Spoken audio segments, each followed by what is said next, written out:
Começa agora mais um podcast do blog Pense na Graça. Fala galera, meu nome é Wallace Rodrigues. Meu nome é Tamires, eu já colaboro com textos no Pense na Graça faz algum tempo e agora estamos aqui. Esse é o nosso primeiro podcast, é um desafio, é claro. Espero que seja o primeiro de muitos podcasts que a gente venha fazer aqui pro blog. Então, meu nome é Thiago, também já estou há um tempo aí, Pense na Graça, escrevendo os textos, e essa é uma oportunidade que a gente está tendo agora para divulgar conhecimento, divulgar a palavra de Deus e o que a gente acredita a respeito de vários assuntos.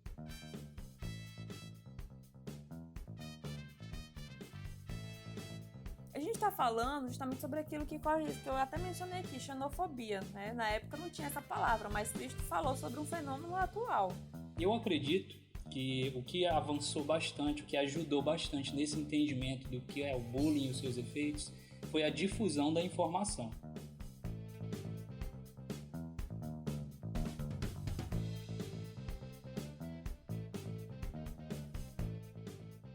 No nosso primeiro episódio, a gente vai falar de um tema aí, relativamente polêmico, que está sendo bem tratado hoje em dia, né? Tem se falado bastante, principalmente nesses últimos meses aí, que é bullying, preconceito e inclusão. E aí, só pra gente primeiro situar todo mundo, pra estar todo mundo no mesmo nível de conversa, o que seria esse preconceito, o que seria o bullying, né? É um termo presente principalmente no ambiente escolar.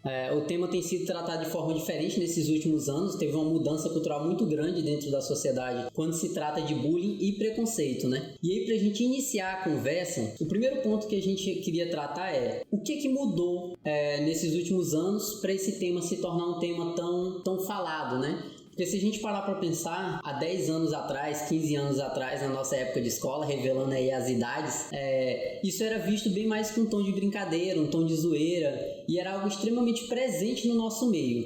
E aí eu queria perguntar para ti, Tamires, o que mudou dessa época para agora? Por que tem se tratado essa temática com outros olhos hoje em dia?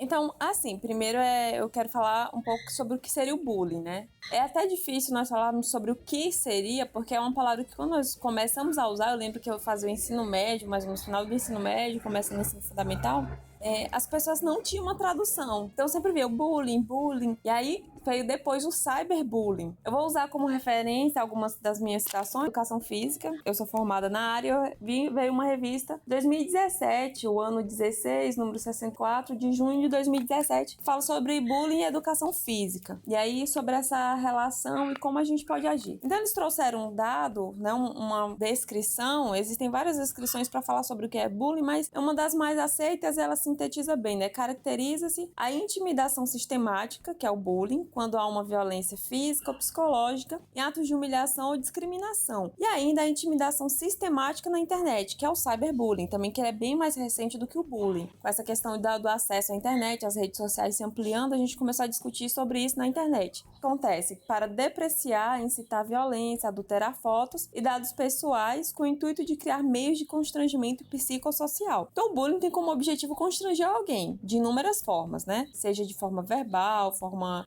física e psicológica. Então, a gente precisa pensar sobre as palavras que nós usávamos para descrever coisas antigamente. Talvez vocês, né, os nossos pais, os pais de vocês, falem assim, no meu tempo não tinha isso. Mas existia essa palavra que conseguia caracterizar uma coisa que já existia? Quantas vezes talvez a gente tenha alguém na família que fala assim, nossa, o pessoal quando eu era criança falava muito de mim porque eu tinha as pernas finas, ou porque eu tinha um olho esbugalhado e tal. Mas não existia uma palavra para caracterizar talvez o que eles sentiam. Então, do ponto de vista psicológico, a gente percebe que ao longo do tempo a gente começou também a validar o sentimento da outra pessoa, dizer você tem o direito de se incomodar, de dizer que não gosta. Vem uma questão que é uma transformação num contexto muito mais complexo, que é você dizer eu não gosto que faça essa brincadeira comigo, de nós darmos vez para as crianças falarem, dizer eu não gosto disso, porque não sei, né, você talvez vai identificar isso, os nossos pais, criança não tinha vez, né, criança não podia nem passar no meio das crianças quando estavam conversando, então nós conseguimos validar alguns sentimentos, algumas coisas que as pessoas sentem, esse incômodo que existe, não que essas brincadeiras nunca existiram, mas elas, que é brincadeira, né, que a gente considera, algumas pessoas consideram brincadeira, não que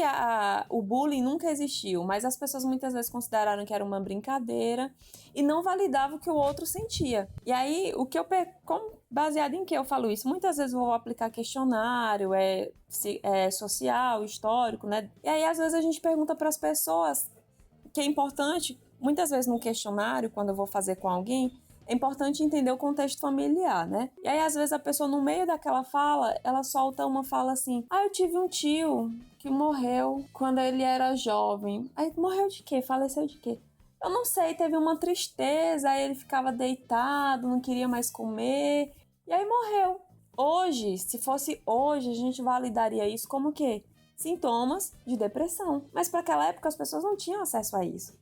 E o que mudou é a forma como a gente passou a nomear, a identificar coisas que acontecem que antes era aceito socialmente, mas que hoje a gente questiona. Então não seria que não existia, mas que agora é tratado de uma forma diferente, que o diálogo é aberto, as pessoas são ouvidas, então já que as pessoas são ouvidas, a gente consegue sentir realmente as dores dela e consegue dialogar e compreender o porquê que elas passam. E antigamente isso era meio que suprimido, seria isso? É, nesse sentido mesmo.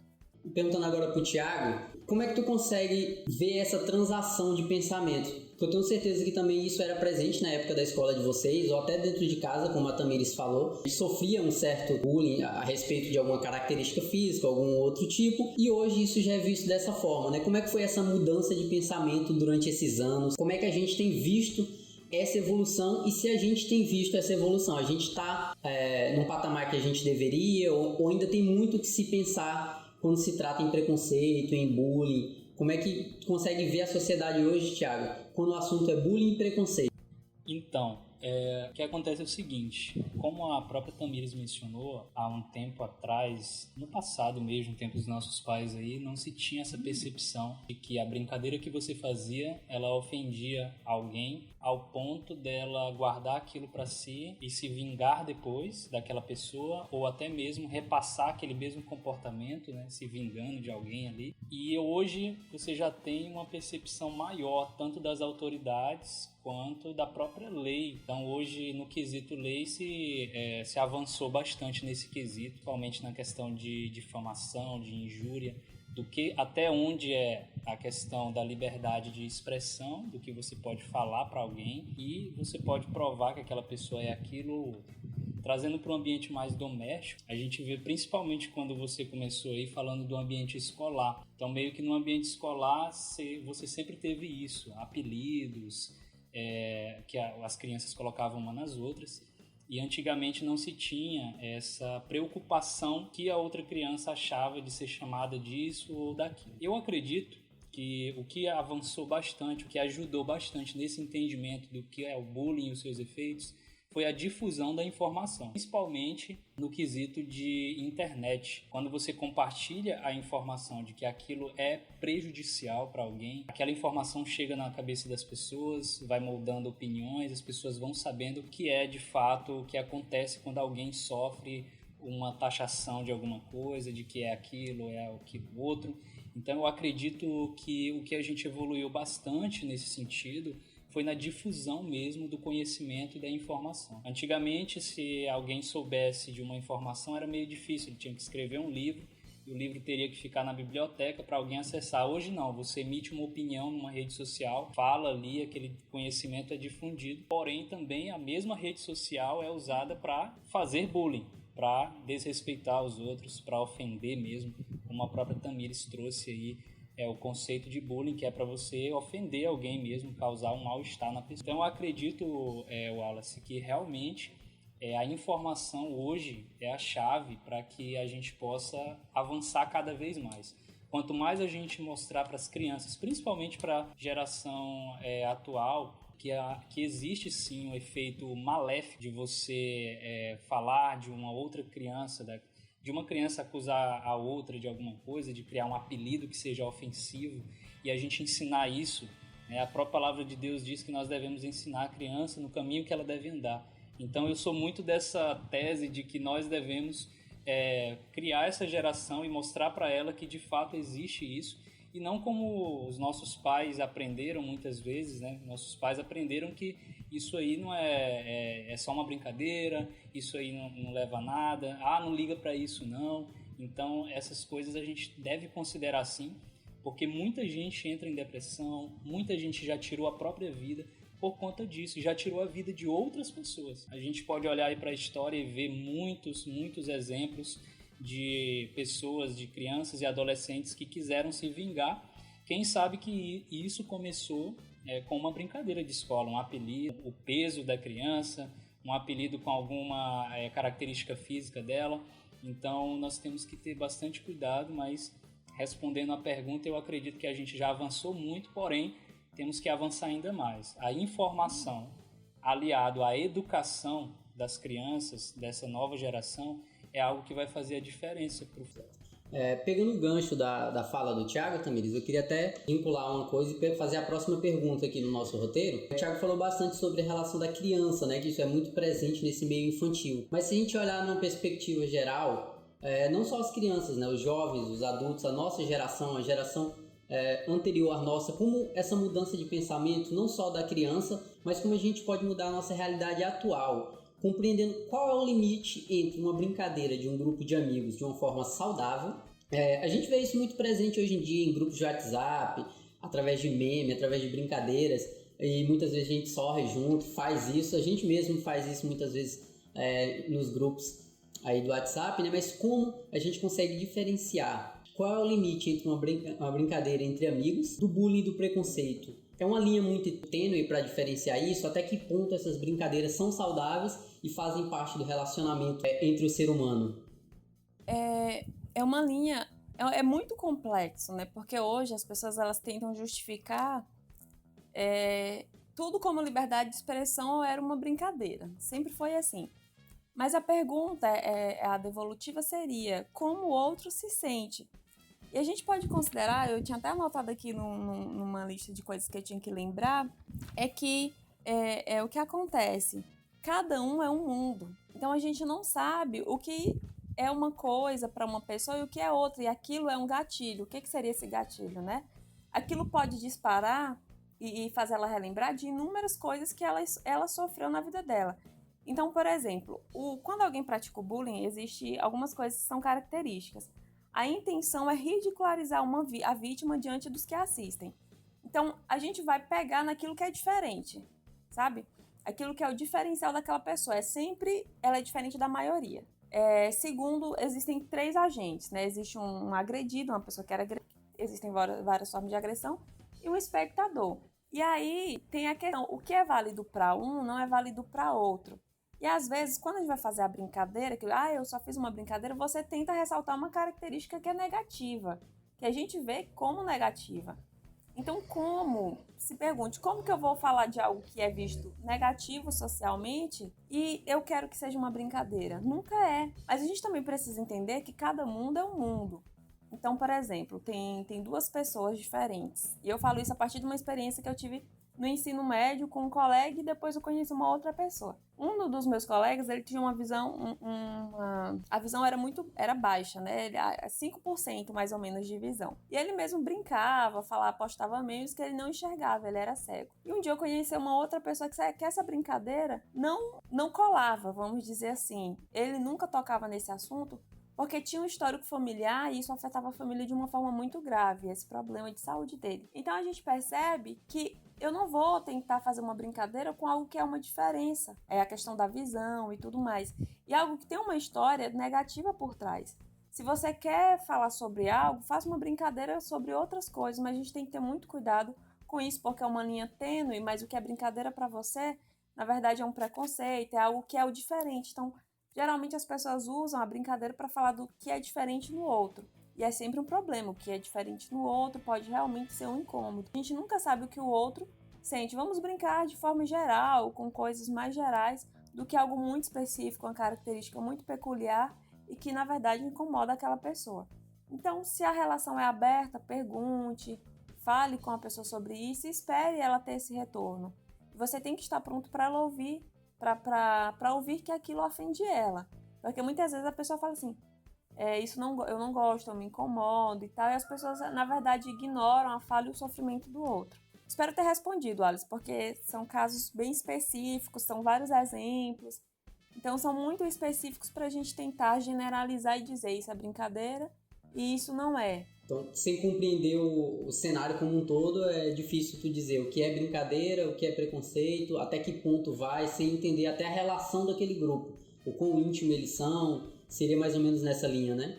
Seria, mas a gente tem que colocar que sempre que você vai fazer algo, que o objetivo é ressaltar algo que é diferente dos demais na pessoa, isso beira muito o preconceito ou o próprio bullying. Então, é um exemplo bem claro, que a gente acaba partindo para o preconceito, em meio ao coronavírus. As pessoas, por exemplo, começaram a questionar a alimentação dos chineses. E aí a gente percebe que dentro de uma cultura a alimentação varia. E, por exemplo, se um indiano me questiona a nossa alimentação e nós comemos carne, imagina como o indiano se sentiria dentro de um açougue. E aí, para eles, a carne, o gado, tem toda uma representação religiosa. Então, percebe que quando eu pego a alimentação e vou questionar os chineses, eu estou partindo para a xenofobia, para o preconceito, e sem considerar que eu não tenho o direito de fazer isso. Então, percebe que isso jamais seria aceitável uma brincadeira desse tipo, né? Tô só brincando. Meu amigo é chinês, mas eu tô brincando, né? Então, não existe brincadeira nesse contexto. É algo muito cultural. Então, a gente tem que ter esse cuidado. Quando eu quero pegar a pessoa para expor ela com aquele diferente, então a gente já está beirando o preconceito, já está beirando o próprio bullying. Porque quando a gente olha para a escola, o que as crianças que sofriam bullying, geralmente elas eram? Era a criança mais magra, era a criança mais gorda, era uma criança que tirava, às vezes, uma nota mais ruim do que as outras, e ela era chamada de burro. Era uma criança que tinha alguma carava. Então a gente percebe que o objetivo, na verdade, nunca foi brincar, foi sempre ter uma pessoa pra gente poder sorrir dela, né? Não é sorrir com a pessoa, é sorrir da pessoa. Então a gente tem sempre isso como base. Certo, então, só para sintetizar o que a gente falou até agora e até para o pessoal compreender melhor, essas brincadeiras elas seriam saudáveis se elas fossem feitas de um aspecto geral, sobre temas e coisas gerais da sociedade, e não sobre ressaltar características físicas e características da pessoa, características íntimas da pessoa que possam vir a causar algum dano nela. Então seriam brincadeiras de uma forma geral, sobre uma série, sobre um filme, sobre um acontecimento, e não sobre características daquela pessoa em si, né? Seria de forma ampla, seria isso, né? Seria, exatamente, porque vamos pegar, por exemplo, quando eu vou falar sobre time, né? Quando a gente brinca com time. O que é uma brincadeira? É você dizer, ih, teu time perdeu, vice, né? Tem cheirinho e tal, as torcidas Flamengo e Vasco, por exemplo, Não citando, fala né? mal do meu Flamengo, rapaz. Então a gente vai brincar o quê? Falando cheirinho e tal. A gente não tá falando de um jogador, eu não tô falando disso, não tô falando de um jogador. Não seria um preconceito ou um bullying, não. Né? Seria uma brincadeira. Então, mas aí certo. Percebe como muda, né? Quando eu falo que é um time. Tipo assim, imagina eu falar que é um time. Vamos supor, né? Falar o time é favelado, é um time de preto. É o preconceito, claro, né? A gente percebe que eu tô falando de coisas, características de um grupo. Eu tô tentando denegrir justamente a imagem daquele grupo. Eu não tô pegando mais no pé por conta de um time. A gente entende a história do cheirinho, entende a história do vice, que é uma brincadeira geral. E todo flamenguista, vascaíno, entende, e a gente não tá falando de uma pessoa, de uma característica dela. Agora existe uma diferença quando a gente parte para outros vieses, né?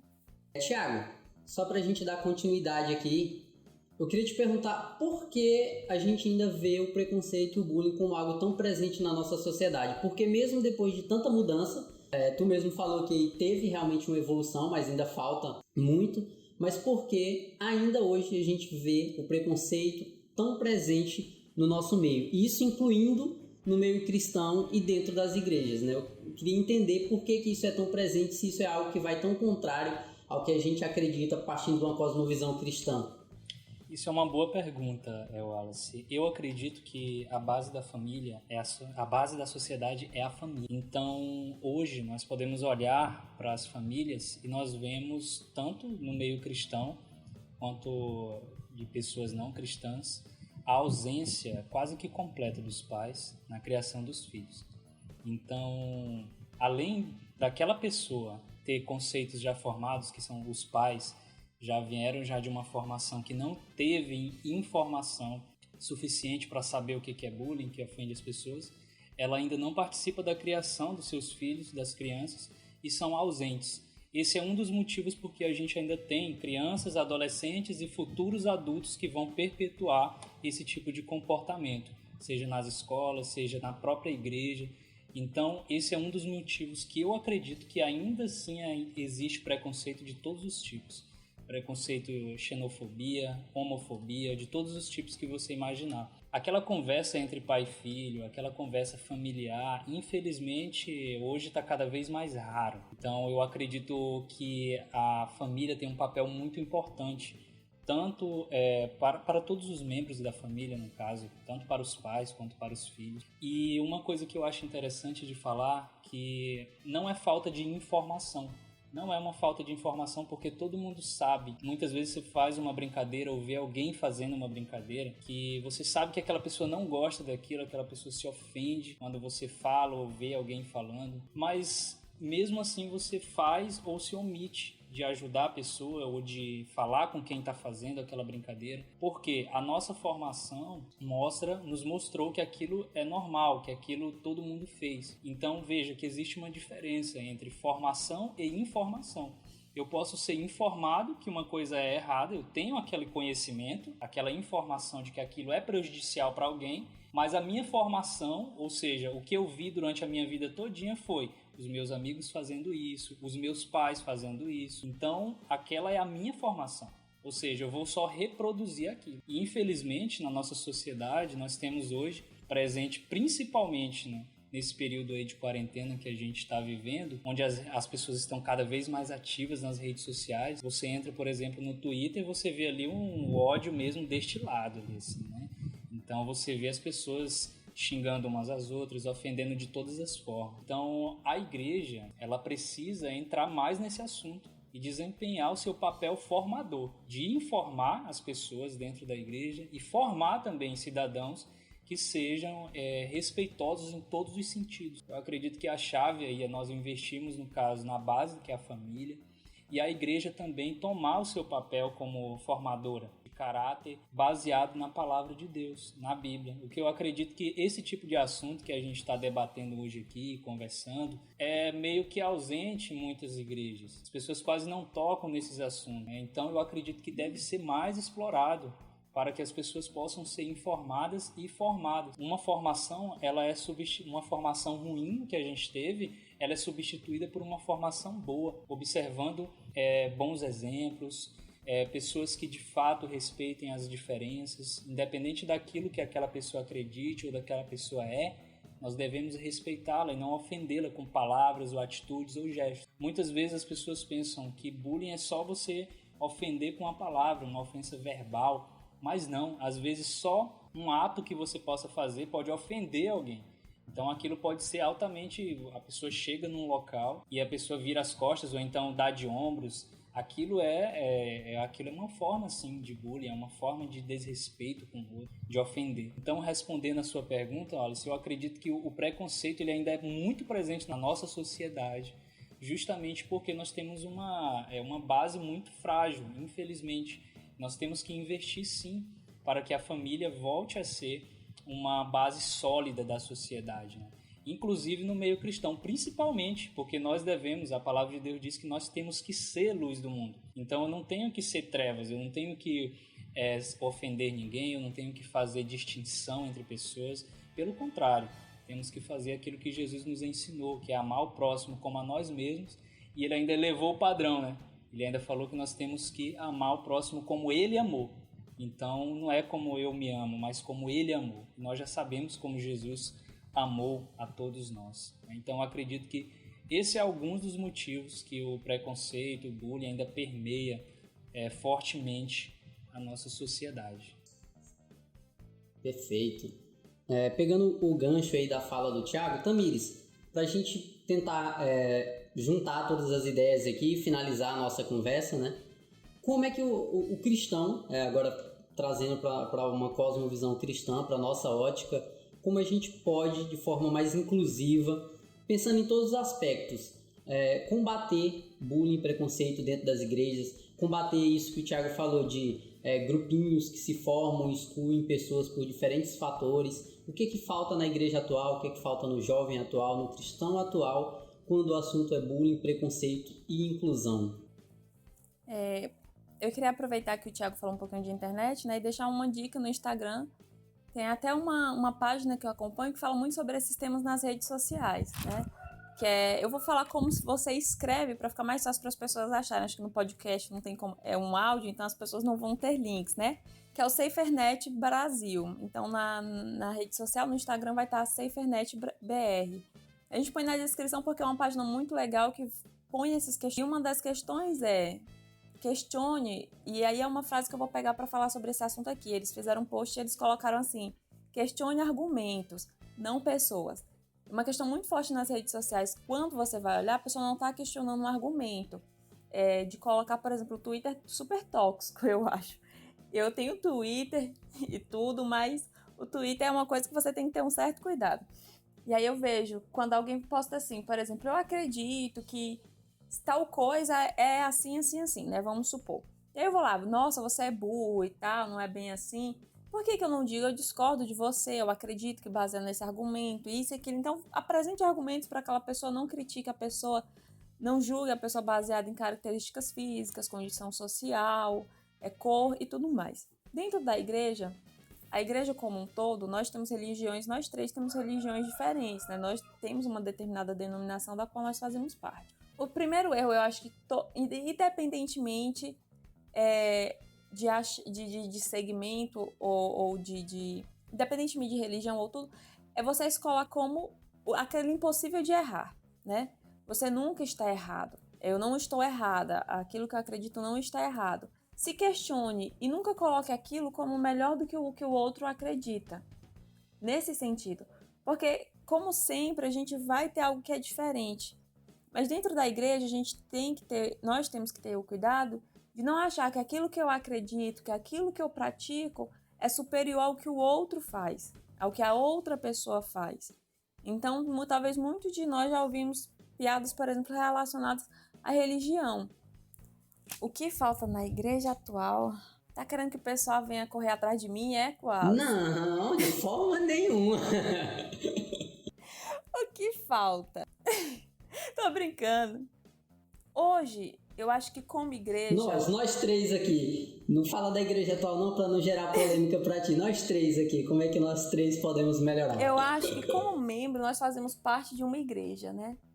Como membros de uma igreja, acho que a gente tem que respeitar a liberdade de ideias, primeiramente, né? A gente respeitar a liberdade do outro pensar de uma forma. E não ser impositivo. Eu acho que o problema sempre começa aí. Mas a liberdade de... O que seria essa liberdade? A gente não pode dar lugar para intolerância. Eu acredito muito nisso porque é o paradoxo da intolerância. A gente dá lugar para aquilo que é intolerante, então a gente acaba oprimindo a liberdade de expressão, a liberdade de ideias, né? Então eu acho que como nós temos sempre que nos questionar. Por exemplo, eu não impor o meu estilo de vida, as minhas escolhas para o outro. E você não impor as suas escolhas para mim. Essa questão do preconceito e da inclusão. Por quê? Quando a gente vai lá para a Bíblia, lá em Deuteronômio 10, 19, diz assim: assim vocês devem tratar os estrangeiros com o mesmo cuidado. Lembrem-se, vocês já foram estrangeiros no Egito. A gente está falando justamente sobre aquilo que eu até mencionei aqui, xenofobia. Né? Na época não tinha essa palavra, mas Cristo falou sobre um fenômeno atual. Então, o que acontece? Cristo pediu para eles serem empáticos, né? Terem empatia. Vocês sabem o que é viver como estrangeiros na terra de outra pessoa, né? Em outras terras. E o povo de Israel, vamos olhar, eles tinham um estilo de vida totalmente diferente para muitas pessoas ao redor.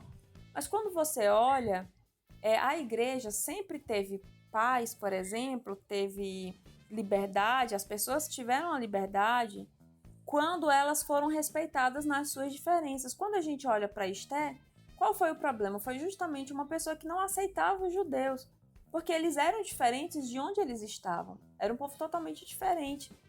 Então, quando você olha para isso, tentando resumir, eu acho que é isso. Hoje nós somos resultado da reforma protestante. E hoje nós podemos nos alegrar como pessoas de uma determinada religião, mesmo sendo diferentes, porque as nossas religiões não são oprimidas. Então eu acho que a gente não pode oprimir também aquilo que é diferente da nossa religião. Eu não posso ser oprimida por guardar o sábado, mas eu também não posso oprimir o outro porque ele não guarda. E querer impor, por exemplo, eu estou falando algo que é bem diferente, baseado numa experiência pessoal, para a gente tentar entender. Eu não posso oprimir o outro e relacionar ao outro porque ele não guarda o sábado. Então é nesse sentido, como igreja, a gente tem que ter muito cuidado para não querer impor aquilo que nós acreditamos para as outras pessoas e julgar os outros baseado naquilo que nós acreditamos. Então por isso que eu sou a pessoa que defende os direitos humanos, a liberdade de expressão, porque é nessa liberdade de expressão e nesses direitos humanos que eu posso viver sendo quem eu sou. Que eu posso viver guardando o sábado, que se eu quiser ser vegetariana, eu posso ter essa liberdade. Imagina se amanhã, por exemplo, alguém acordar, vou dar um exemplo de alimentação, para não ferir a alguém e tal.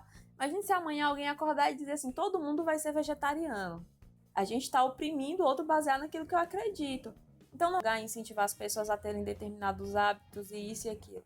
Então, a gente não pode, como igreja, querer impor aquilo que nós vivemos para as outras pessoas. Eu penso dessa forma, eu como Tamires. Isso não diz respeito àquilo que a igreja que eu faço parte nem sempre vai ser condizente, né? Mas eu, como pessoa, acredito nisso. Sim, completando o que a Tamires falou, pegando o gancho, levar o evangelho, pregar a palavra e demonstrar a vida de Cristo em nós, não necessariamente quer dizer empurrar alguma coisa goela abaixo na sociedade. Olha, você tem que acreditar no que eu falo, você tem que seguir o que eu falo, você não pode ser assim, você tem que ouvir o que eu falo. A gente prega através do exemplo, as pessoas se convertem, isso é fato, mas não através de intolerância, não através de impor aquilo ali por força, né? Não é por força, né? A própria palavra fala. E é justamente isso que a gente tem que pensar, porque eu tive a liberdade de mostrar o evangelho para você, e você tem que ter a liberdade de recusar. Eu vou ter a liberdade de continuar vivendo de acordo com aquilo que eu vejo no evangelho, e você tem a liberdade de viver de acordo com aquilo que você vê para você. Então, sem um ferir o outro, né? A partir do momento que as minhas escolhas pessoais afetam o outro, a gente precisa repensar. E aí, só pra gente finalizar, Tiago, o que tu tem a pontuar em relação a isso, sobre como o cristão ele pode atuar dentro da sociedade para combater tópicos como preconceito e o bullying? Sim, eu acredito, Wallace, que muitas vezes nós estamos indo para a igreja, estamos frequentando os cultos, as células, pequenos grupos, escola bíblica, mas em casa a gente não tem um altar de adoração. Eu sempre bato nessa tecla. Quando estamos próximos de Cristo, nós temos um relacionamento saudável, um relacionamento sólido com Jesus em casa. Inevitavelmente nós vamos copiar o caráter de Jesus aos poucos. O Espírito Santo vai trabalhando em você até o seu modo de falar, o seu comportamento, e nós começamos a agir como Jesus agia, como ele age. E eu acredito que a chave é justamente isso, é investir em relacionamento com Deus. Quando a gente investe nesse relacionamento, em passar tempo com Jesus, meditando na palavra, escutando louvor, um ambiente de adoração constante na tua casa, por onde você anda, é inevitável. Naturalmente você vai conseguir respeitar as pessoas, você vai conseguir ver o diferente e ainda assim não concordar com o pecado, que é outra coisa totalmente diferente. Muita gente acha que respeitar o outro é concordar com o que ele faz, não é. Eu posso discordar totalmente do comportamento de alguém porque isso está em desacordo com a palavra de Deus, isso ofende o Espírito Santo, mas eu posso respeitá-la de maneira a não ofendê-la, de maneira a não impor o meu pensamento, a forçar ela a mudar radicalmente ali de vida porque eu quero. Então, eu acredito, eu levo isso para a minha vida, que quando a nossa mudança, ela vem de dentro para fora. Então, quando eu começo a investir em um relacionamento íntimo com Deus, né, como Jesus fala, em buscar o nosso Deus no secreto, fechar a porta do nosso quarto e orar e ter uma vida diária com Jesus, isso é inevitável. Naturalmente você vai conseguir, você vai agir como Jesus. Então, acredito que é simples, falando dessa forma, parece muito simples, mas é isso. Então, muitas vezes a gente procura, e não é errado, mas a gente procura soluções em todas as áreas do conhecimento e a gente esquece de olhar para o mais simples, que é ter um relacionamento com Deus, é ter um relacionamento sólido, concreto. E eu acredito nisso, porque eu mesmo, quando era mais jovem, não que eu seja velho, né? Mas quando eu era mais jovem, E eu tinha muito isso, eu tinha muito preconceito assim, com as pessoas que eram diferentes. Uma pessoa falasse pra mim que era vegana, eu tirava onda, né, da cara dela. Começava a falar mesmo de churrasco, de não sei o quê. Então, com o tempo que eu fui mergulhando mais na palavra e vendo como Jesus agia com os samaritanos, por exemplo. Poxa, Jesus tinha todos os motivos ali para agir como os judeus agiam, mas por que ele não agiu? Por que Jesus agia dessa forma? E eu pude ver exatamente que eu devo imitar Jesus, eu devo ser como ele, eu devo falar como ele. E é sempre uma tecla que eu bato, né? Será que nós podemos ser acusados, como Pedro foi, de só pela fala dele as pessoas já denunciaram, tu fala como ele, tu anda como ele. Então eu acredito, Wallace, que a chave é nós sermos parecidos com Jesus, e a chave para isso é você investir tempo. E naturalmente as pessoas vão ver que você respeita o diferente, que você respeita as religiões, que você respeita todas as formas de pensar, a pluralidade de ideias, né, que tanto se fala hoje. Então, além de você respeitar, você também emite a sua opinião, você consegue pregar o evangelho de uma maneira que as pessoas podem até discordar de você pelo que você acredita, mas não porque você foi ofensivo, não porque você quis impor as suas ideias. Então eu acredito fielmente nisso. Então acho que a gente está finalizando por aqui, né, o nosso primeiro podcast Pense na Graça, e na minha opinião foi excelente a conversa. A gente já está com 40 minutos aí de conversa, e para um primeiro episódio, parabéns, viu, pessoal, valeu mesmo aí. Espero que a gente tenha esclarecido bastante a dúvida aí do pessoal que está nos ouvindo, e vale ressaltar que todos os temas que a gente está tratando aqui no Pense na Graça podcast foram levantados a partir de uma pesquisa feita com os jovens da igreja local de Marabá. Então são temas que o próprio jovem colocou como temas que ele acha que a igreja não aborda, ele acha que a igreja ainda não tratou da forma como deveria, e ele ainda tem muita dúvida sobre isso. Então é por isso que a gente está trazendo alguns temas, está tentando debater e esclarecer um pouco isso aí para quem está nos ouvindo. Então estamos ficando por aqui, encerrando aí mais um Pense na Graça podcast. Até semana que vem.